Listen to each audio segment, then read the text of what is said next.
is Raina Campbell, your Chief Dream Driver, and welcome to the No Parking Podcast, where through conversations and discussions with creators like yourself, we'll find interesting approaches to help you take your dreams out of park, put them in drive, and ride towards success. Hey Dream Drivers, welcome to episode 115 of the Dreams and Drive podcast. So back in episode 114, we talked all about how to stop making excuses and how to start getting huge results in your businesses. And that was with our guest, Emily De La Cruz. So I hope you guys were able to check that out. So much great feedback was received from you guys, so I really appreciate it. Today, we're going to be speaking with KJ Miller and Amanda Johnson, co-founders of the vegan, non-toxic beauty line, Mented Cosmetics. And the two met when they were both students at Harvard Business School. One day, over a glass of wine, they bonded over this mutual problem of not being able to find the perfect lipstick shade. And from there, it was history. They were able to go from ideation to execution and create a fully operating business venture. But check this. You guys, you know our dream drivers are always doing amazing things, and I'm so proud of this accomplishment by these two ladies. The two recently raised $1 million in their first round of fundraising, making them the 15th and 16th African-American women ever to raise $1 million in venture capital. Data has shown, studies have shown, although Black women are the fastest growing group of entrepreneurs in the U.S., they receive only 0.2% of VC funding. That's 0.2%. So on the episode, we discuss a bunch of things. Here's some of the highlights that I think that you guys really enjoy. They talk about why attending business school was worth it for them, some challenges they faced early on and how they conquered them, the key to successfully raising capital, how to leverage your network and how to outsource strategically, the importance of storytelling and controlling your narrative, some e-commerce growth tips, because you know selling online is not always that easy, the keys to a successful business partnership, and then finally, how to deal with competitors and create a unique product and service. So we're actually going to be teaming up with Mented for a giveaway. Yes. And if you follow me on social, you know I love this brand. I personally use their products all the time. Their nudes are to die for. So we're going to be giving away their nude lip gloss collection. So if you want to enter to win these lovely shades, just go to dreamsanddrive.com/win. That's dreamsanddrive.com/win to enter. The giveaway will be running for a week from this episode release date. So it'll be running up until November 13th, 2017. So make sure you go and enter. Show notes are available at dreamsanddrive.com. Just click on episode 115. And as always, I encourage you guys to share this episode with a friend. So if you're listening right now, if while you're listening, you realize you really enjoy it, just press pause, screenshot, go on Twitter, go on Facebook, go on Instagram, send someone that screenshot. You can even upload the screenshot to an Instagram story and tag us and use the hashtag DreamsAndDrive as well. And I want to give you guys a quick update on episode 113, how to feel the fear and do it anyway. So in that episode, I talk about how I launched my podcast strategy sessions, and I just had my first client this past weekend, and it was amazing. If you need help launching your podcast, if you want to talk to someone about how you can take your podcast to the next level, please don't hesitate in signing up. Just go to dreamsanddrive.com/session. That's dreamsanddrive.com/session. And to be honest, it was powerful for me too, because I didn't realize how much knowledge I've gained over the past 2 years that could help somebody else out. Sometimes you need to work with someone to really just go through your ideas and just validate things you might have already known. So these sessions I know are going to be great, and I just can't wait to work with more of you guys. All right, so let's get into the episode. Hope you enjoy. Hi, Amanda and KJ. Welcome to Dreams and Drive. I'm excited to have you guys on today's episode. Thank you. We're so excited to be here. Yeah, thanks so much for having us. As I was telling you guys offline, I recently got some samples from Mented Cosmetics. And if anyone has been following me on social media, they probably have seen me tag you guys and was wondering, why is Raina wearing all this lipstick all of a sudden? The products are bomb. I haven't tried the nail polish yet because I was going to wait till the weekend. So I'm really excited to try that. But I love to start our interviews by going back in time, right? So if I had to say, who was KJ as a child? Who was Amanda as a child? How would you guys describe yourselves? Well, I'll start, and this is KJ. I think that as a child, I was a bit of a ham. I loved to perform. And so at any moment you could find me singing on my makeshift stage at home or dancing, or like literally I used to put on recitals and make my little sister be in them with me and do little shows for literally any house guest who would come over, which is probably super embarrassing for my parents. But I mean, that's what I love to do. A bit of a ham, very outgoing, very much wanted to be the girly girl, play in my mom's makeup, get dressed up and put on shows. That's sort of who I was and kind of who I still am. And Amanda? So as a kid, I also loved to perform. So I grew up doing classical ballet, and I loved the kind of discipline of it and the strength of it. But outside of ballet, I was kind of a dork. I mean, you could always find me with a book. I was always reading. I was always asking a bunch of questions, which really got on my parents' nerves. But in the end, it turned out great. So yeah, I was just always curious, very curious as a kid. That is, I feel like sometimes I wonder, like, why do I pick like these guests, right? And then when you guys tell me how you were as kids, I'm like, I know why, because we would all be friends. Like, I was that friend. I was that kid who had put on shows and was doing all those things that you guys are saying. So that's so cool to hear. What was the dream back then? Oh, this is Amanda. The dream for me was absolutely to be a classical ballerina. I saw myself on the stage at Lincoln Center. I was going to be in the New York City Ballet. Like, I trained from 3 to 18. That's exactly what I wanted to do, be a prima ballerina. Yes, and I wanted to be a diva. I wanted to be Mariah Carey. I wanted to be Whitney Houston. I wanted to be, just all the women I saw, loved, growing up to, playing their records, all that sort of thing. That was my dream. And I spent many a night singing in the mirror, practicing to be a diva. I can totally imagine little KJ. Yeah, exactly.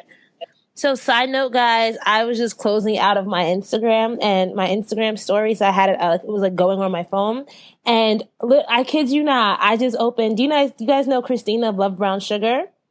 Yeah, of course. So she literally her Instagram stories are all about Mented Cosmetics. That is so funny. Like, legit, I just I'm interviewing them now. Okay, so sorry. So how did that dream, those young dreams, young KJ, young Amanda's dreams, how did that evolve by the time you got to college and afterwards? Do you think that you were able to follow through on that, or how did they morph? Yeah, I remember talking about this one day with a professor actually at Harvard Business School, which is where I met Amanda. And it was this class, it's a very touchy-feely class that a bunch of us took called, I think, Authentic Leadership Development. Did you take it, by the way? So anyway, you spend some amount of time talking about what you wanted to be when you grew up or when you were little and how that relates to who you are today. And I remember staying in that class like, yeah, sometimes I do get a little emotional that I really wanted to be a singer, and I was so gung-ho about it and loved spending so much time on the stage. And now I don't get to do it as much. I certainly still did in college. I was in actually multiple a cappella groups and, singing all around town. But now as an adult, it's not something I do.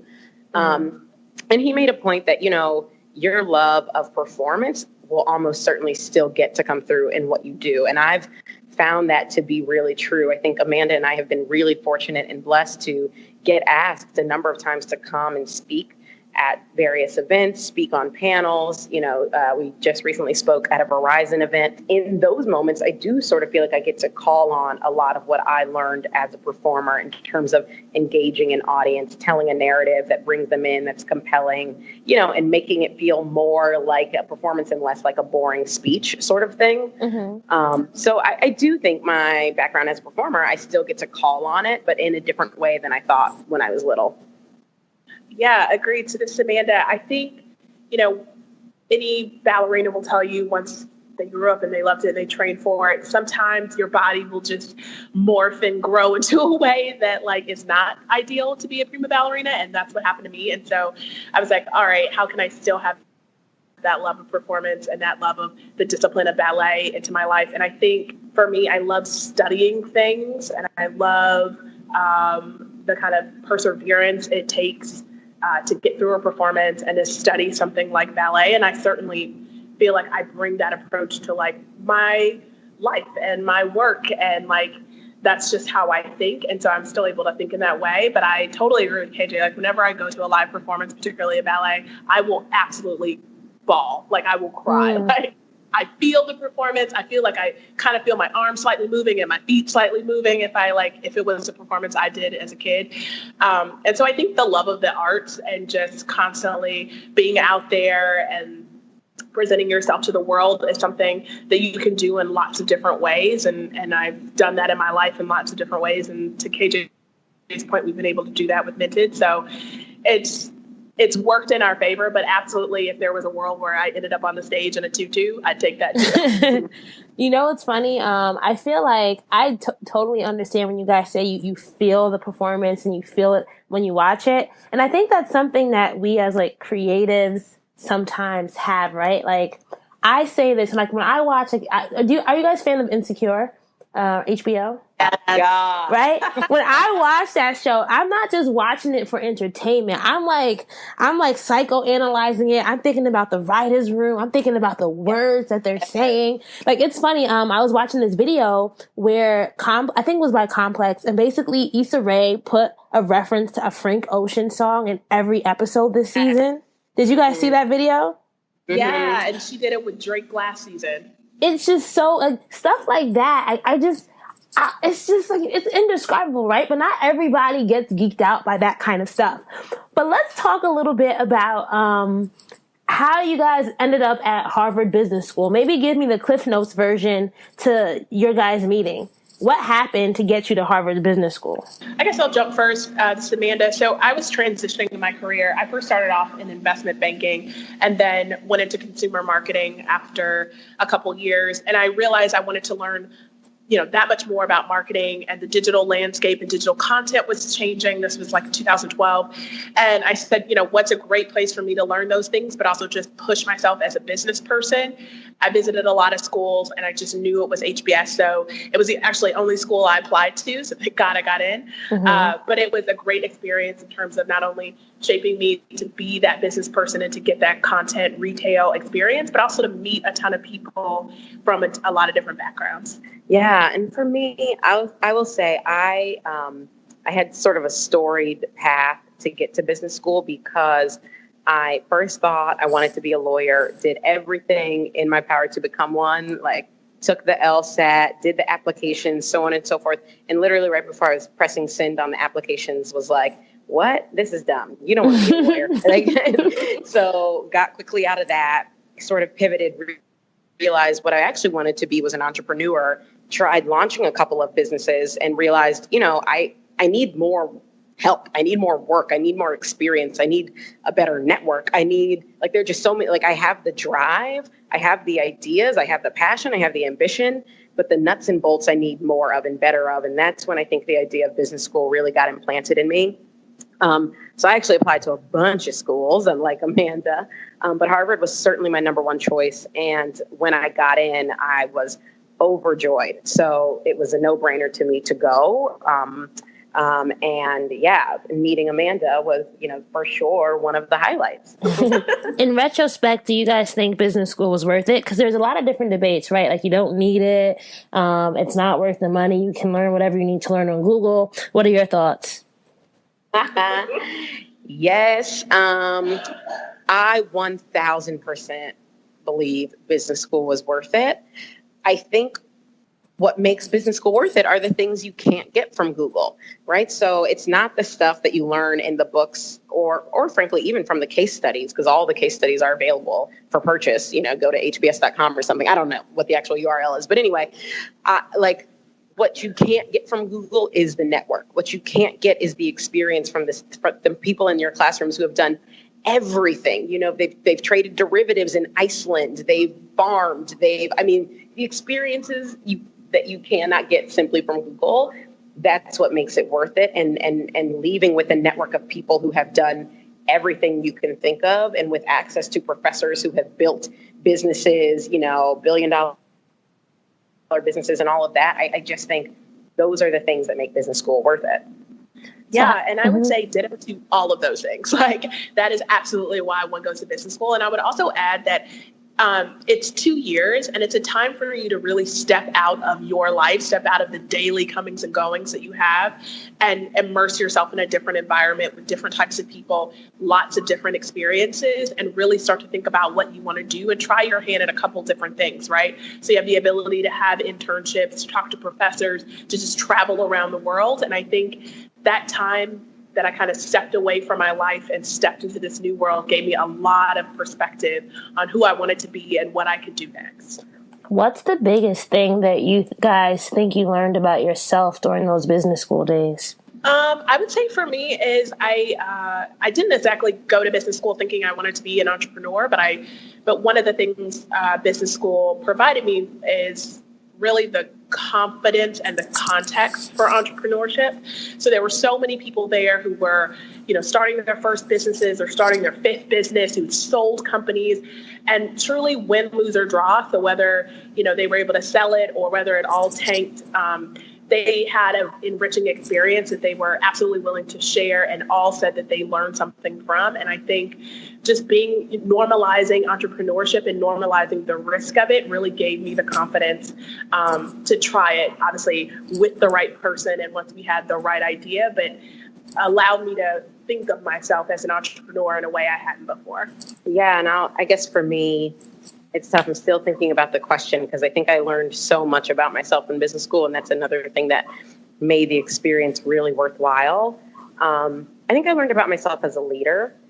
I had the privilege of being the president of my section while I was there, which is a thing that it doesn't really matter. It doesn't really matter what going into, except to say we were put in sections first year and you elect presidents, and I had the privilege of being ours. And I think that experience of leading 90 of my peers taught me so much about myself as a leader. And I think what it taught me the most is if I have any strengths at all at leadership, it is my willingness to say when I'm wrong and my willingness to try really hard to make it right after I've acknowledged it. And I've seen so many really stubborn leaders who just will not ever admit when they're wrong or say, I'm sorry, will never apologize. And I mean, I think our president is one of those people, right? Like, what president? The U.S. president?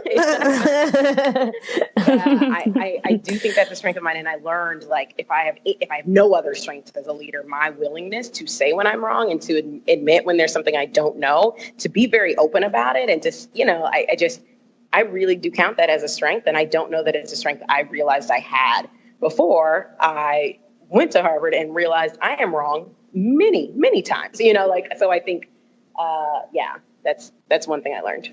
And the power, I think that just goes across, many sections of our lives. That ability to be humble about when we are wrong will take you places you never thought you can go and can help you gain support you never thought you would get, right? A lot of people just want to hear that, I'm sorry, how can we move forward? So I love that you guys brought that up as a leadership lesson. But let's get to the meat of this story now, because I know a lot of our listeners are really excited to hear about how you guys formulated and how you guys have brought to life this concept, Mented Cosmetics. So tell me, the day you guys had this idea, what happened? Like how did it pop up into your heads? Yes, well, like many things for me and Amanda, it started over a glass of wine. What kind? So started over a glass of Pinot Noir. Okay. And, we were at my apartment, and Amanda and I, so we had decided basically by the time we graduated from business school that we wanted to do something together, but we weren't sure what. And so we sort of said, look, if the right idea comes along, let's pursue it. If not, we're both going to our full-time jobs and we'll figure it out. So we would get together periodically, partially to discuss business ideas, partially just to drink wine and kick it. But we were having one of those sessions and, talking about ideas. And Amanda said, and I don't even know if she mentioned it as an idea or just sort of like as a thing, but said, I've been looking for the perfect nude lipstick for 3 years. And I was dumbstruck by that because I was in the exact same boat. I was like, I think it's impossible. Like, truly, I've now convinced myself there's no such thing as nude lipstick for me. I don't get to participate. And that really kicked off the idea. And we started going back and forth on, why? Like, why? Why? What did you find out when you said why? Yeah. How did you answer that? Like, why was it so hard? Why is it so hard? Well, why was it so hard for women of color to find the perfect nude? I think for us, just our personalities absolutely lent to being fact finders. And so quickly after the idea was discussed, we, decided, okay, what's next? Like, what's the plan? What can we do in parallel? And a big part of that was asking a bunch of friends and family if this was a problem that they had too. Was this just a KJ and Amanda problem, or was this across people we knew, across ethnicities? So whether you were Indian or Middle Eastern, were you also having this issue?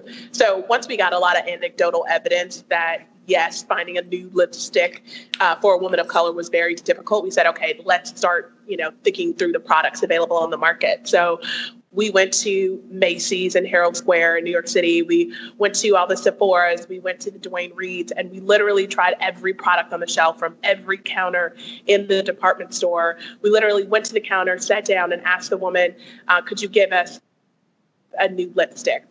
And so often either the product absolutely didn't exist, or they would try, if it was an associate, to make the product. So first they would try and conceal our lips because a lot of women of color have two-tone lips. Then they would put on a brown lip liner, a pink lipstick, and some lip gloss and smudge it all together. And all of a sudden you have something called nude or natural. And nothing was nude or natural about it. And we just felt like the process was so convoluted. We realized how much, women of color really weren't thought of in the creation of these products, and kind of took a step back and said, we think this is indicative of a larger problem in beauty, that women of color are not prioritized. We're not thought of in the product development process. You're not really making shades for us, and you're not really representing us in terms of the marketing either. So if you go into a big box beauty store, you'd be hard pressed to find yourself on the wall if you, are any darker than, say, a Kerry Washington. And so we just felt like that was unfair, that our money was just as green, and there should be some brands out here truly catering to women of color across the melanin spectrum. Did you guys have any experience in beauty entrepreneurship before? No experience in beauty. I had experience launching a hair startup. So, okay, I just contradicted myself because hair is part of beauty, but no experience in makeup. Okay. And, so I think we approached it with the knowledge we had and with the experience we had. And so we didn't have makeup experience, but both of us have worked in retail. Amanda spent extensive time in marketing. I've spent extensive time in operations and supply chain management. And so we sort of pieced together what we knew and then reached out to people to fill in the gaps of what we didn't know, and also relied a lot on Google and YouTube and things like that to teach ourselves, how do you make lipstick? What kind of ingredients do you need? What kind of mold do you need? And taught ourselves a lot, because we realized people aren't going to do it for us, and they're not going to do it because they don't get the problem. And since we inherently understand the problem, then let's be the ones to solve it. So give us a timeline. What year did you guys get the idea for Mented? Yeah, so fall 2015 is when we really had the idea. So I had that conversation over our Pinot. I'd say by spring 2016, so not much later, we really had finalized the lipstick shades that we would eventually launch with.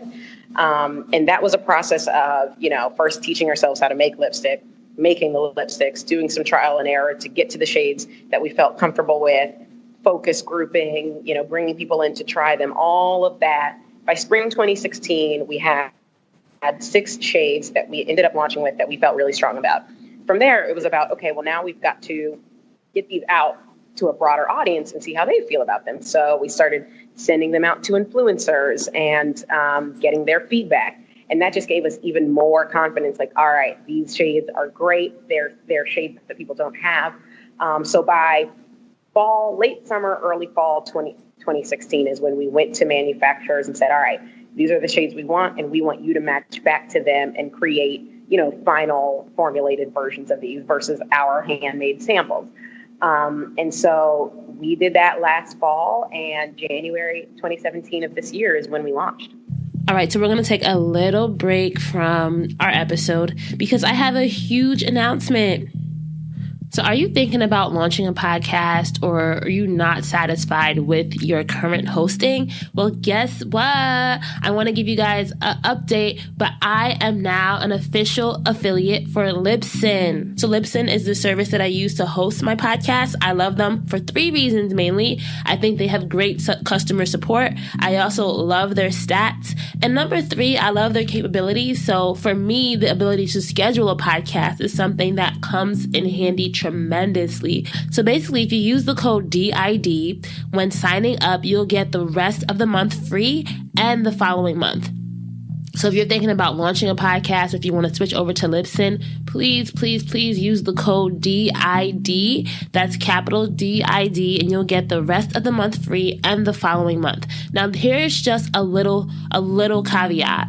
You cannot sign up on the 1st of the month and get the 2 months free. You have to sign up on the 2nd of the month or later to get the rest of the month and then the following month free. So yeah, use the code DID. Check out Libsyn. I would really love your support. I think it would be amazing to see more podcasters on Libsyn. All right, so let's get back to the episode and hear from KJ and Amanda.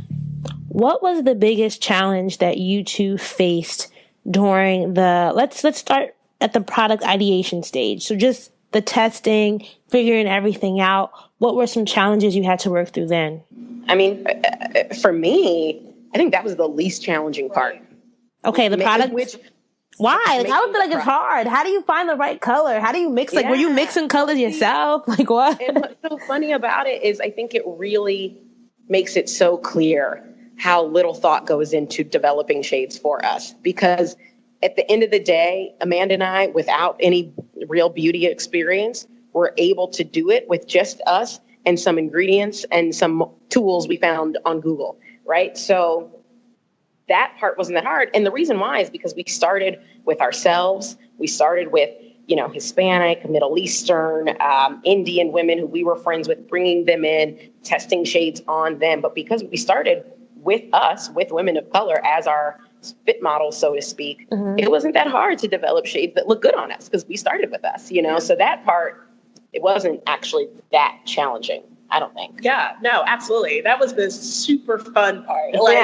We would get together every weekend, play with makeup, drink wine, play with samples, test new colors, invite people over to test with them. I mean, truly, it was a good time. It was, everything you think of when you and your friends get together and you start talking about makeup and you start putting it on.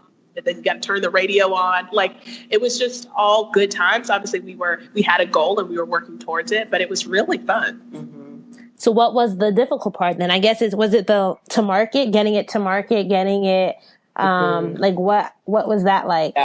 Yeah, I think that, so when it started, it was a business idea, but in execution, more of a project and a really fun project. So you guys had a full-time job at this? Like you guys both had your own jobs? Okay. We still had our full-time job. So this was a weekend side hustle sort of thing. Once we realized, these are amazing shades. We now have feedback from hundreds of people who confirm they are. This legitimately can be a business. That's when the hard stuff starts, because now turning it into a business and not a project is difficult. And so for me, I think one of the most challenging things was fundraising, because both Amanda and I knew we didn't want to simply bootstrap the business. And we did for the first year. I mean, every single sample we created, we paid for, all of the tooling, all of the ingredients, so on and so forth. So we were bootstrapping it, but we knew to really turn this into a business and to reach a mass market, it's going to require a lot of capital, and that's capital we're going to need to raise. And I think that was particularly challenging. I mean, most venture funding in this country does not go to women of color. Frankly, most of it doesn't go to women. And then to add on top of that being Black women, so few of us end up getting this capital that it really felt daunting. For me, I think that was one of the most challenging parts. Yeah, I would say one of the most challenging parts, too, as we thought about what our go-to-market strategy in terms of consumers would be, there's so much noise out there in beauty. There's so many brands, there's so many products. And then when you look at the social platforms across Instagram, across Facebook, there's so many influencers, there's so many people pushing lots of different products. And so it's a question for any new brand of how do you break through the noise? How do you make an impact and get people to really connect to your message? And so from the beginning, even before we launched the business, it was about finding the right influencers, the right partners who understood what we were trying to do and could help us get our message out there. It was about being diligent and, really answering every question that came our way across the social platforms. And that obviously was not very easy to do with full-time jobs as we're, on Instagram in a meeting all day long. But it was worthwhile work, because it really was a start of building a community and building a message that we could all get behind. So I have a listener question I think would be good to ask you guys right now. And this is coming from Art Steele. And I'm going to paraphrase a little bit. But she said, I heard you on the Side Hustle Pro podcast. And I'm curious to know, when did you bring in a lawyer and how closely do you work with your lawyer? And then the sub question is, why did you feel that was important? Yeah. When did we bring in our lawyer? Pretty early. It was. Yeah, because we incorporated April of last year. Yeah. So we must have had a lawyer by then. A month before that. Yeah, exactly. But yeah, let's say we had the idea in September. We probably got the lawyer by March. Yeah. Why did you need the lawyer?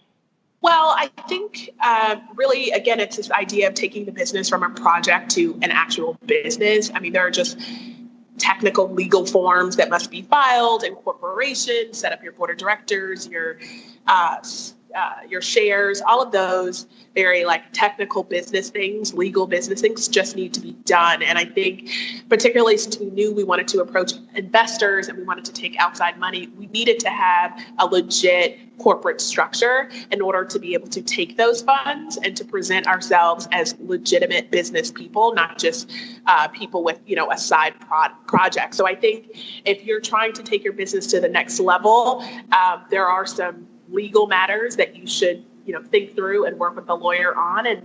And we don't work closely with our lawyers and we're talking to them every day, but probably every 2 months, maybe there is an issue where we have to jump on the phone and talk to them. And I think a lot of it is just about forward thinking. What's next? How do you sign up the next investor? How do you get in or out of a contract with the vendor? And just, work with them to help think about the business in the next stage and continue to propel you forward. I think the fact that we were fundraising really did increase the need for a lawyer sooner rather than later. I think if we hadn't been fundraising, we could have done with like LegalZoom or a service like that and become an LLC pretty quickly, and been okay without a lawyer for a while. So I think, knowing you are going to take on outside funds and deal with people's actual dollars. You don't want to mess that up. Exactly. You don't want to mess that up. You need a professional help with that. But if you're not doing that, I do think probably you can wait a little while. So I want to go back a little bit to just the whole financing the dream, right? Because a lot of people listening in, they may want to take the fundraising route, but they may not know where to start. What was the biggest lesson that you both learned in how to successfully sell people on the idea and to get their funds? First of all, it's a process. It is, I think, incredibly unlikely that the first person you pitch will invest. I think you will. Really? They don't like it? I think if you're anything like us, you will pitch and you will pitch and you will pitch and then you will pitch some more before you get to someone saying yes. And I remember our first yes.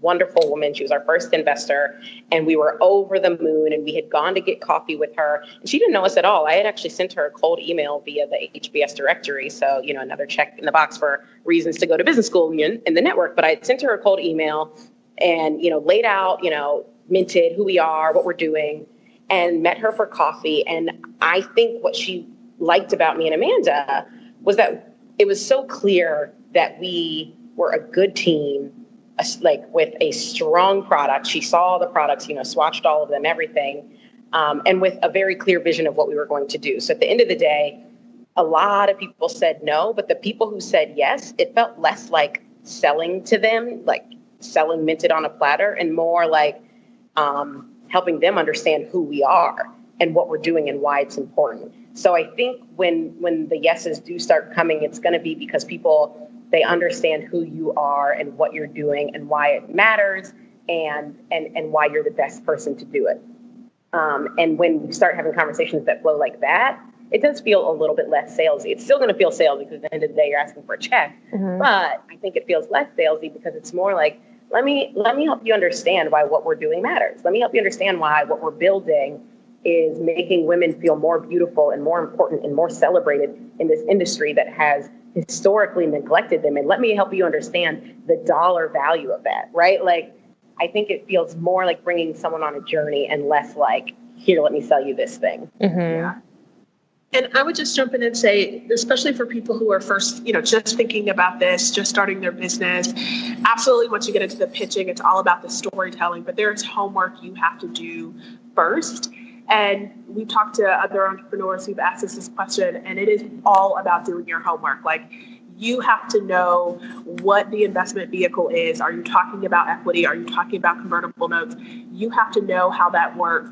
And you have to know what you're giving up of your company. Like, every type of investment involves risk and involves you giving and taking and the art of negotiations and all those things. And so do your Google. Like, never walk into a room about to discuss your company and have no idea what you're talking about. There are plenty of resources on the web. There are plenty of people you can contact that would be more than willing to share their story and tell you how they did it. I just think starting fresh, it is up to you to be as educated as much as you can on the subject, and just never walk into a room uneducated, because you could accidentally give away a part of your company that you never meant to if you have no idea what you're doing. So just do your homework. Something super tactical. I think Amanda makes a great point about homework.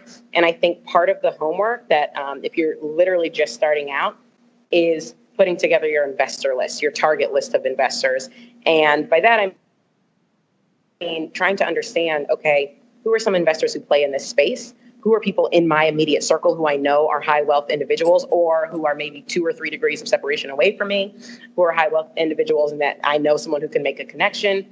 Getting on your LinkedIn and understanding, okay, these VC firms, I know people at these firms or at these angel funds, but really doing your homework to understand, who should I even be targeting? You don't want to just be like sending out blind emails to someone who like only invests in software if you're trying to launch a baked good company, right? I think that homework is a great place to start. And it also makes it feel a little less scary if you're not like, I would like to pitch to the world. And instead you're like, I have these 20 people who I'm going to start with. And if those 20 people say no, I will make a list of another 40 people or whatever.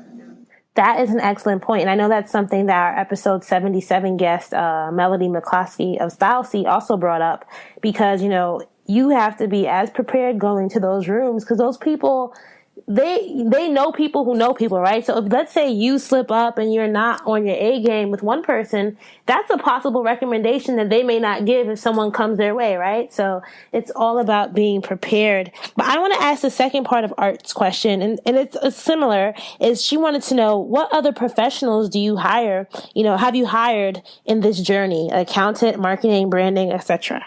I think if you are able to hire all of those people so early in the journey, you are beyond blessed. Because most people, when they first start, and we're 9 months after launch, but I guess 2 years now since the idea sparked, most people are still wearing most of those hats. So outside of legal help, which sometimes you just need a lawyer, a lot of people are, using QuickBooks for their accounting, still doing their own Facebook posting, still on their own Instagram, doing a lot of that work, or, working with freelancers for branding or some graphic design help. So I would just say, be comfortable doing the things that you can do,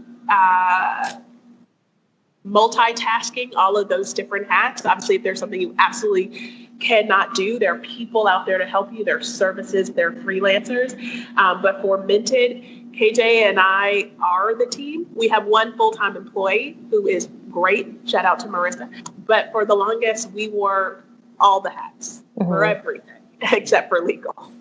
Yeah, and even now that we do have help outside of Marissa, all of that help is part-time and freelance and consulting, because that's what we can afford. So we hire on a project basis. So that would sort of be my recommendation for anyone who's starting out and somewhat resource strapped.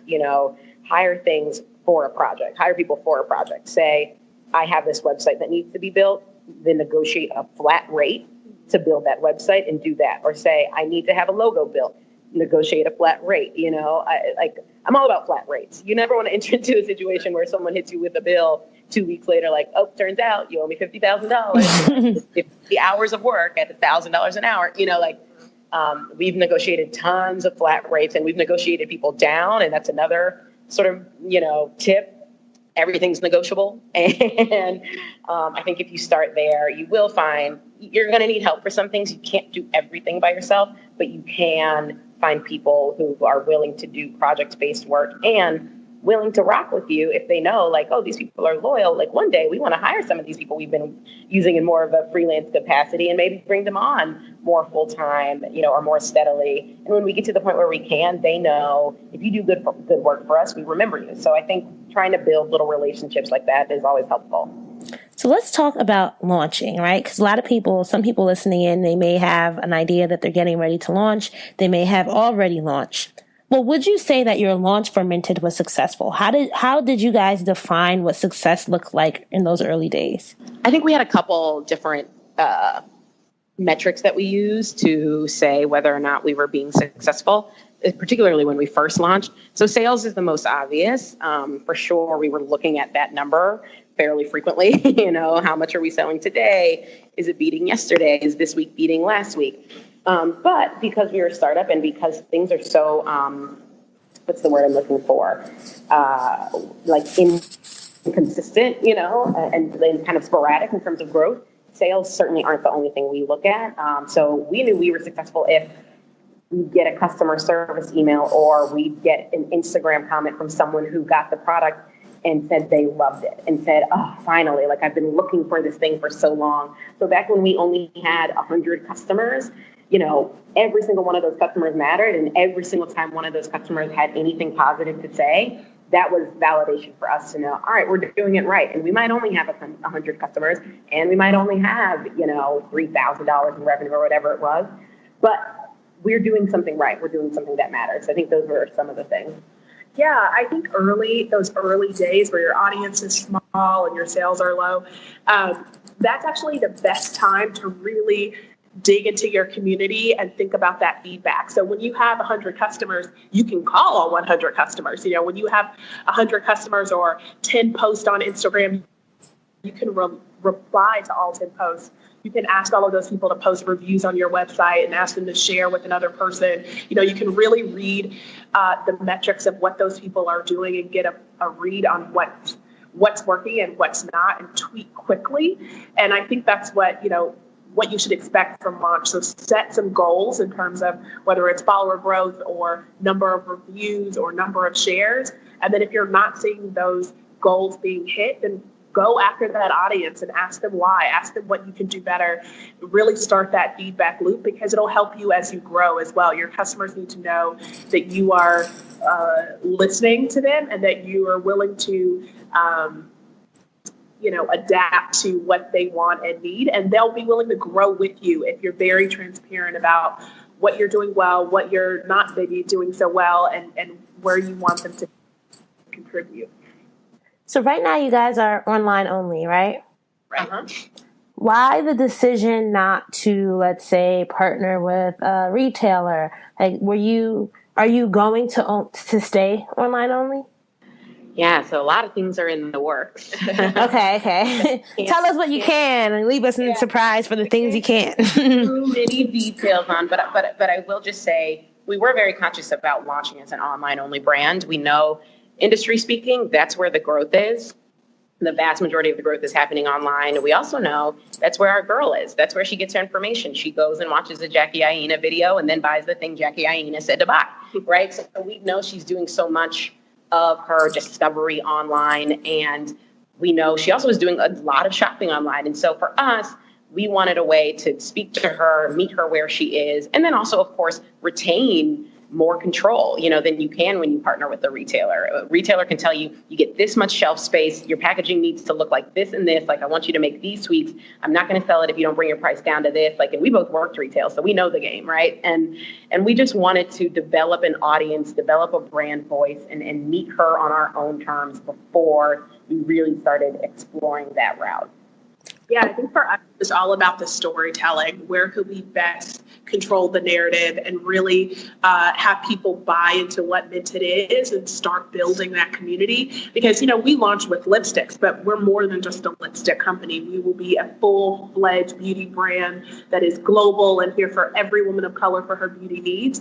And so we needed to start building and creating that hub. Where could she go to interact with us, to engage with others, to learn more about Mented, to really get involved in what we were building? And that was on our own site. And we knew that from the beginning. And we continue to put, strategy and dollars behind building out that experience so that the Mented girl always has a place to go. So my background, I fell into the e-commerce operations and logistics world about 3 years ago. So my full-time job is I work at an e-commerce fulfillment company in New Jersey. And so I've been fascinated just by all that goes into e-commerce fulfillment, online ordering, the whole supply chain logistics of the world, as you guys probably know.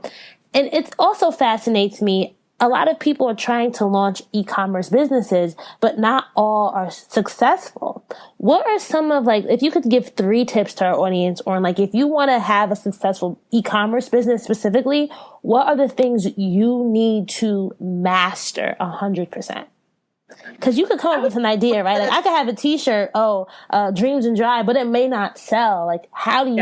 What are those things that you guys are doing to make sure that you're pushing that growth forward? Right. I would say one of the things you have to master are your costs. You have to know what it takes to acquire a customer. You have to know what it takes to get that product in the box and out the door and to the shipper, and controlling those costs on the front end and on the back end all the way through to know that you have the right price and you're delivering it the right way. It's really important in e-commerce because you don't have the same traffic you have in a store. You don't have the same pull. And so you have to know have to be able to control some of that, and one way is the cost, so you can really optimize what you're doing online. So we take a lot of great care in knowing exactly how much it costs to acquire a customer on Facebook or Instagram. We know exactly how much it costs to get the product in the box and out the door, which I'm sure you understand from your fulfillment background, which you were saying. I think there are a lot of costs that go into a business and people aren't always mindful of them, but that is absolutely something KJ and I are constantly on top of. What does it cost to get someone into the world of Mented and to get them the product? And I think that's super important in e-commerce businesses, and a ton have failed because they have not been thoughtful of the cost. I would also say for an e-commerce business, you have to be very thoughtful about the environment, the digital environment you're creating. So there are a ton of websites we've all gone to because maybe you saw a flashy ad or a video, or maybe a friend told us about it. And the minute you landed on that website, you bounced off. And it could have been for a variety of reasons. Maybe the website didn't load quickly enough. But a lot of it is because you probably landed on a page and you had no idea what it was about, and you just didn't have enough interest to figure out what it was about, right? It wasn't quite clear what the experience was. And so I think that's something a lot of brands, everybody wants to put the flashiest, most, interesting, creative things on their website, but sometimes it's about giving customers a very clear understanding of what the world is that they're entering. So if you go to mentedcosmetics.com, you get it right away. There are pictures of beautiful models in our lipstick of different hues.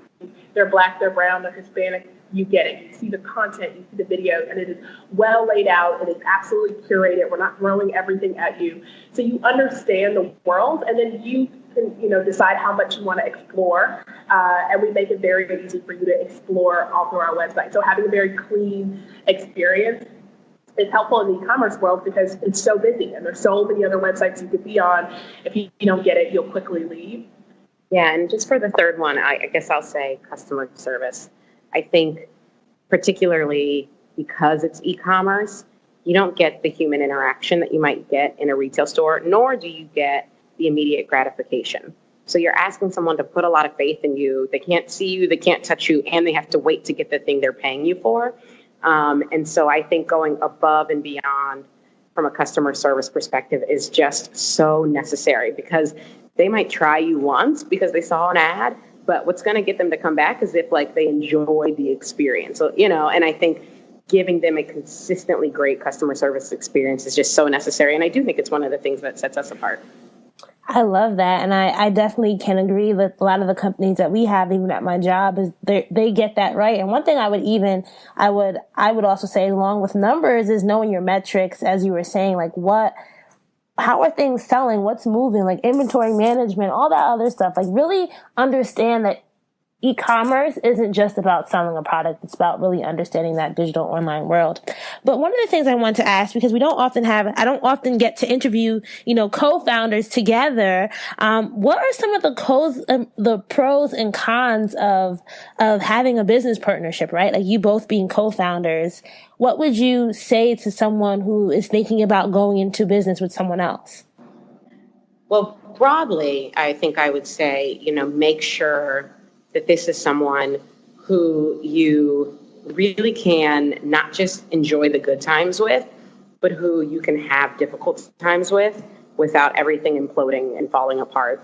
And I think we probably all have friends that we know we love dearly, but know we could never, ever, ever start anything serious with, because the moment it got tough, like everything would blow up, right? Like, because our personalities work as friends, but would never work as business partners. I think we all have friends like that. So I think just at a high level, I would say, like, make sure it's someone that you can do the easy stuff with and the fun stuff with, but also the really difficult stuff with without falling apart. And sometimes that can be hard to know until you get in it, which is why I think a lot of people will say, try to have some of the difficult conversations early, so that you're not 3 years in before you say, like, well, let's discuss equity. Right. And then that's the thing that blows up the whole thing. But you put in 3 years of work. Amanda and I talked about equity early. We talked about titles early. We talked about roles and responsibilities early. We had difficult conversations early. And frankly, we still have them. Right. Because nothing is etched in stone. And we're willing to have those difficult conversations. So I think that's incredibly important. I would say some strengths are that, no one's good at everything. So finding someone else that certainly plugs into the holes of your own gaps is fantastic. And KJ and I have very complementary personalities and strengths, so that works really well. I would also say having a great thought partner, right? Like, so you could get inspired by certain things and your co-founder could be inspired by other things. And that combination is you're going to ultimately get the best idea. So, always a pro in terms of forward movement of your company. And I would just say, to KJ's point, anybody that you can't have a difficult conversation with, I guess this would be the con. If you beat someone and things are great and you can laugh with them, but there are certain subjects you dare not go into or things you just would hold back or not say because you're worried about how the relationship would end up, that's probably not the person. And I think you have to be very honest with yourself about what you're doing. And obviously there's some setting up the legal structure so that all that works, which is another reason why you would get a lawyer. You talk about what is the vesting schedule, talking about equity and how does all that work. And there are certain things you just have to put on paper. So I think it is about it's great to have the right co-founder, and it is horrible to have the wrong one. And I think we probably all think of a business that's imploded because of that. How do you guys deal with competitors? What's your stance on people who may be doing similar things? Do you see them as competition, or do you see them as part of your network? I think definitely a little bit of both. Yeah. I think, so a good example, and I think a very timely example, is Fenty Beauty. Now, just first of all, saying that we're in the same space as Rihanna is amazing. I actually had a question about Fenty Beauty, so you brought it up. Yeah, so I think that's a great example of how, Amanda and I, when Fenty Beauty launched, we were excited. And we both went to Sephora on our own, bought a bunch of stuff, tried everything, texting each other back and forth, like, what about this? What about this? Have you seen this video? Have you seen, we were excited for this launch, and we are excited for the launch and to see what she's going to do. And I think one of the reasons we were excited about it is because we see Rihanna and her line as really broadening the pie, because she is shining an even bigger light on how crazy it is that there's so few products that speak to so many hues of women, right? And she's making it even clearer. This is important. These girls have money. They are willing to spend it, and they matter just as much. And that only helps us, right? If more people know that and more people believe that, it helps us have conversations with retailers. It helps us have conversations with investors. It helps us, find consumers and convince her, you don't have to keep wearing this ashy, terrible lipstick. Like, there are better things. I think it helps. So in that sense, I think there are, competitors out there that we really look at and we sort of say, hey, like, it's a good thing that we're both doing this. But that's not to say we don't look at competitors as competitors. You know, we want to make sure that what we're doing, we feel like we're the best at it. And right now, we truly believe we have the best new lipsticks on the market. We have the best new gloss on the market, and we have the best new nail polish on the market. We believe that. We can say it with a straight face. We can walk into any room, including a room with Rihanna in it, and say, look, we've got the best of this, this, and this. And we want to always be able to hang our hat on that. And so being the best means, yeah, you're going to have people you're better than. So we're not being naive about it. But at the same time, I don't think we have a winner takes all attitude, because I think in beauty, you don't have to. Every woman has at least 5 makeup brands in her bag at any given time, and she's rotating them out. So we don't have to adopt a winner takes all model in order to get in her makeup bag, which is nice. So let me say, I will co-sign that. And I don't wear a lot of lipstick. I'm not like a makeup junkie, but these lipsticks I have been wearing for like 2 weeks straight. They are the bomb.com. Why do you guys think you're the best? Like, what is it about Mented Cosmetics, the lipsticks especially, because those are the ones I've tried. So I don't want to vouch for the ones that I haven't tried yet, but like, what makes them so good? You can brag now. It's your time to brag, girls. Because we are doing a giveaway. So, you know, listeners, we will be giving away. I forgot the shades that you guys said, or I think it was 3 shades, but we will be doing a giveaway that you can enter at dreamsanddrive.com/win. So tell us now, KJ and Amanda, why Mented lipsticks are so bomb. Yeah. I would say one of the advantages that we have, just thinking in terms of competition, is that not only are we the owners, but we're the customers, right? So we're only ever going to create products and create marketing and content for stuff that we like, for things that we know our friends, our family, our community wants. We're never just going to create new products for the sake of creating new products. And we thought about lipstick. We said, okay, we are professional career women who go to work every day. I need a lipstick that's going to give me moisture because I can't walk around with my chapstick all day. Mm-hmm. I need a lipstick where the color stays and gives me great payoff so people can see what I have going on. They can see my whole face, my whole beat. And so we created a product that had all of those things, and really call it a one-step shade because it has the moisture, it has the great color, it has a great finish. And we knew we need to create that. And that same mindset goes into every product. So when it comes to nail polish, when it comes to lip gloss, we are huge gloss girls. We knew we needed a product that lived up to those standards, our standards. What would we want is what we think about every time we go into the lab or we think about what's the next product. Well, I am just so thankful to have had you guys on. I know I've learned so much and I've just been so inspired. And I love seeing other brown girls just out here winning and killing the game and dominating industries that we should be dominating. But before we go, I have one quick question. What are some of your favorite resources that you would recommend to dream drivers who are trying to get into the product business, launch their own companies? What have been really helpful for you? I would just say a great resource is probably obvious is YouTube. We've learned so much on YouTube. We've learned how to make lipsticks on YouTube. You can learn how to do your Facebook ads on YouTube. You can learn how to set up a website on YouTube. And even if you know the basics, you can always find a video that will help take you to the next step and then help you think about growth. So there's a lot to learn out there, not just makeup videos, even though we love those too.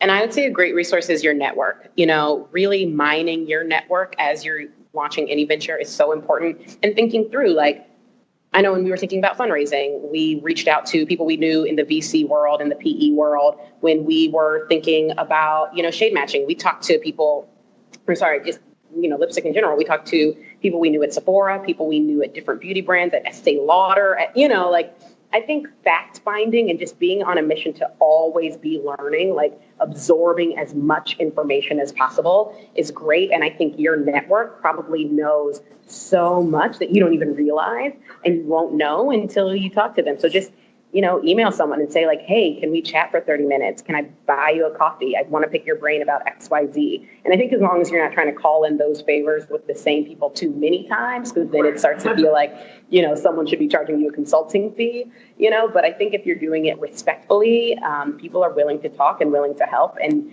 your network can teach you a lot.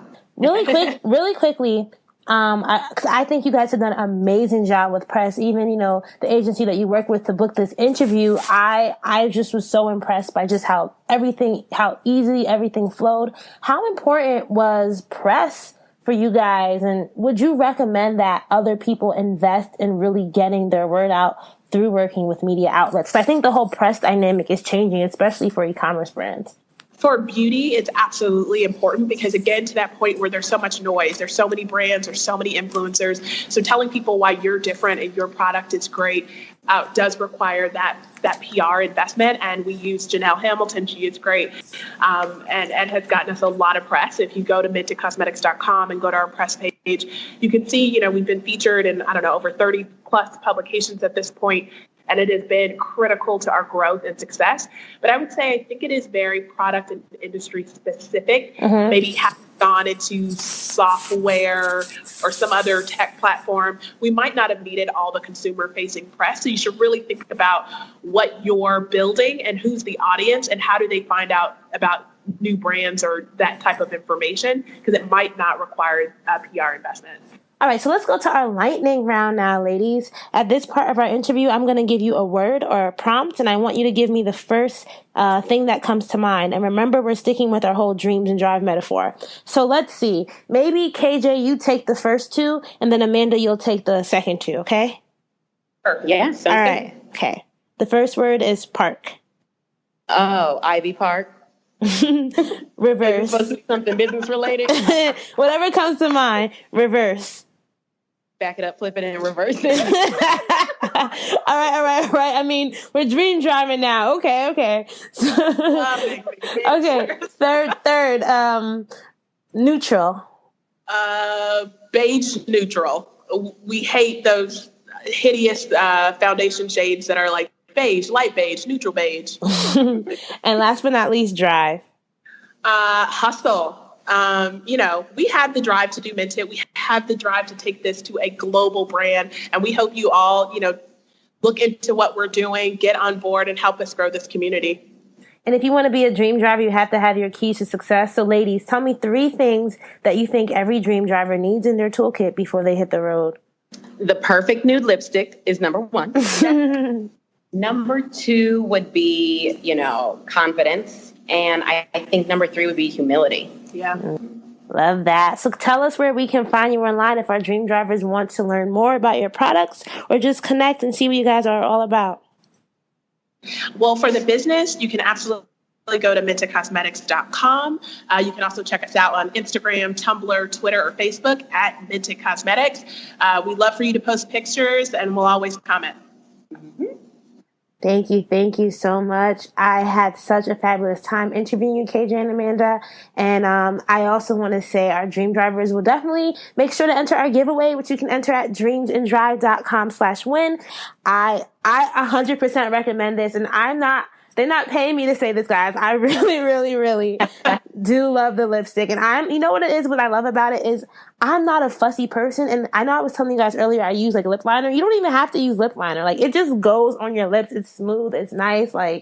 You will feel the bomb after wearing it.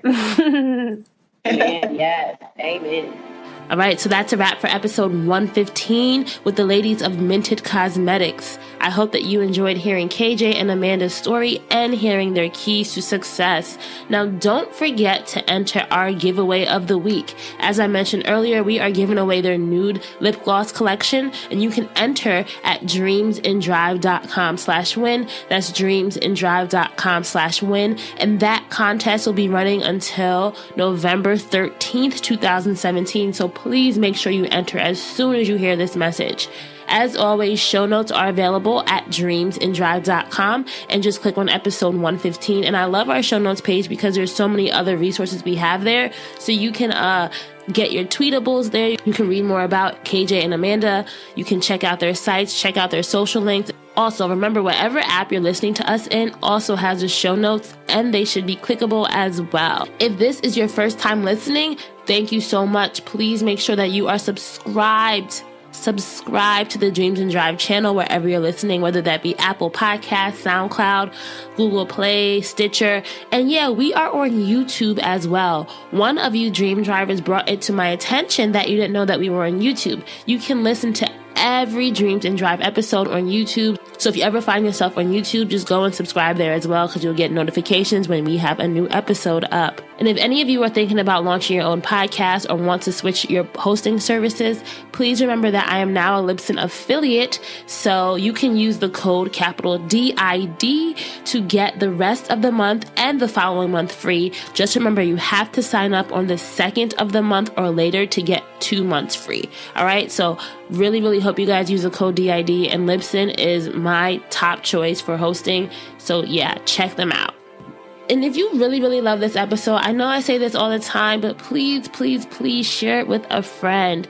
You all going in and sharing the episodes is what really helps the podcast grow, and what really helps new people who may have never heard about it get on the dream driving journey. So I really appreciate everybody who shares, especially on Instagram stories. Those are my favorite to interact with.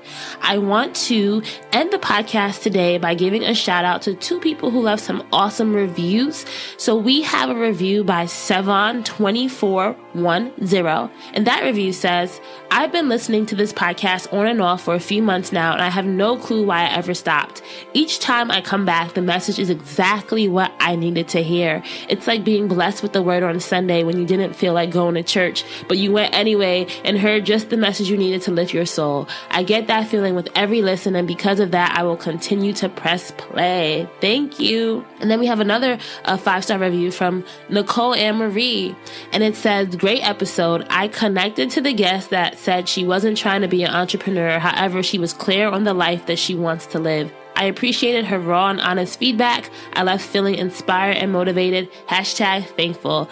Thank you, girl. I love when you guys leave reviews. So if you're an Apple Podcast, please go over and leave us a review this week. I would love to read yours on next week's episode. Remember that I'm offering Dreams and Drive podcast strategy sessions, and I would love to be able to talk to you about what it takes to take your podcast to the next level, or just how to launch and some things you should keep in mind when you're launching. So if you want to sign up for a session with me, just go to dreamsanddrive.com/session, and that should be fun. Keep dreaming, keep driving, and we'll chat again in episode 116.